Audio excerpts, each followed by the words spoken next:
And I got to be honest with you, I don't know what this stuff does, but when they pee in it, it disappears, the pee. It doesn't smell.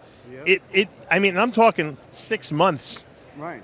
I'll have blue tongues on this stuff, and I know they pee all the time, and I cannot smell it. I don't know where the pee goes.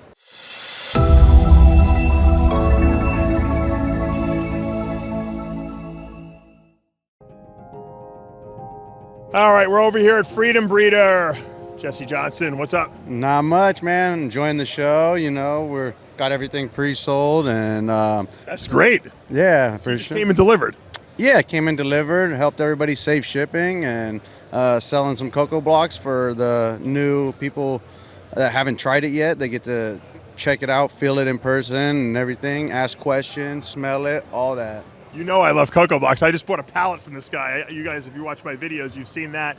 We have, I think I had like 250 bales or something like that of this stuff. Yeah, it was like, yeah, exactly. You know, it's almost all gone. For real? We switched over my whole facility. I have 3 rooms of snake stuff, and I had smell friends now? come up. It smells delicious. I mean, yeah, It no, smells it's great, I, huh? I think it smells good. Probably a stranger wouldn't think it smells good. No, but you know what? It was like we were talking about earlier. I was using paper before that, which is nice because you know when it's dirty, you know when to clean it, Right. and I'm a neurotic like that. But the problem is, as soon as you change the paper, they go and poop and pee on it. Right, and then you can smell it real strong. Until, I mean, what are you going to do? Every single day you're going to change the stuff? So, Right. you know, when you have a lot of snakes, I think this stuff becomes a lot more Yeah.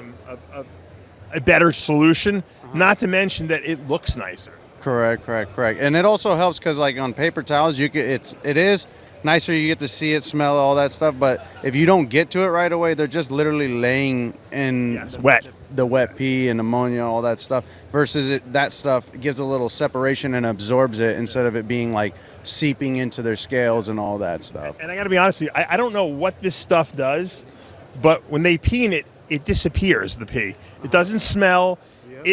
I mean, I'm talking 6 months. Right. I'll have blue tongues on this stuff, and I know they pee all the time, and I cannot smell it. I don't know where the pee goes. Right. Yeah, it absorbs it. It helps like with odor. It kills odor. Are there like bacteria in there that break down waste?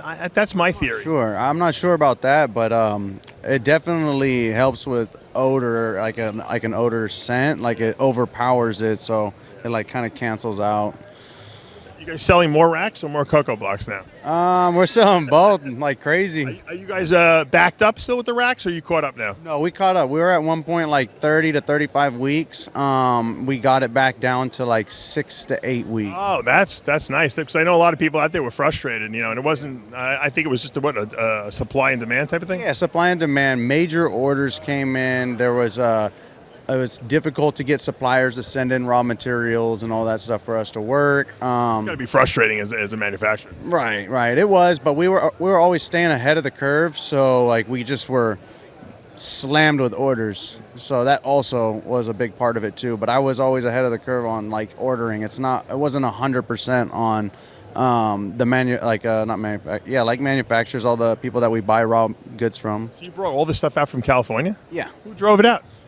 Sent it on a semi truck, 53 I foot. thought you guys drove it out yourself. Oh no, we used to do that back in the day. You know. I know your father did that. Yep, definitely. We'd come on like with the 24-foot trailer stacked up. Yeah.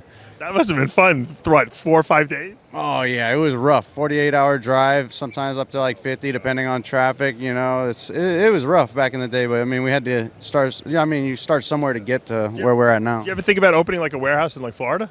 Actually, in one of the interviews I did on my channel, I talked to Chris over there at Bulldog LLC Reptiles. Yeah, and he was telling me about how way back in the day, him and my dad set up some agreement where my dad would ship him a bunch of racks and he'd go across the East Coast. And I thought that was pretty cool. It'd be a cool thing to do, but it does tie up a lot of materials. And we're pretty much like known enough now where it's kind of like we just ship out to everyone. It's just easier. Yeah, and to find somebody with the passion like they used to have back in the day when there was the only rack available, it was a little bit easier to enjoy jumping from show to show. Enjoy Daytona.